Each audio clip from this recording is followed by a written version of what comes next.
çıkamıyormuş diye. Gel gel gel gel gel gel gel annem gel gel annem gel annem gel gel gel gel gel oğlum sen gel gel gel hadi hadi hadi hadi hadi hadi hadi hadi Ufacık kalmış. küçücük kalmış bu. Anne bağırıyormuş. Bak şimdi nereden girmek istiyor bak bak bak gel buraya. Ayağımı yalıyor bak ayağımı yalıyor bak bak. Bak. Senin gözlerin görmüyor mu? Annem benziyor. Bak bak.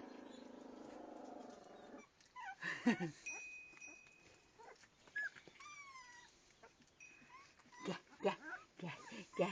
Gel oğlum sen gel. Hadi oğlum hadi iyisinler. Ağrıyor bacağım Aldık hadi. burnum ağrıyor.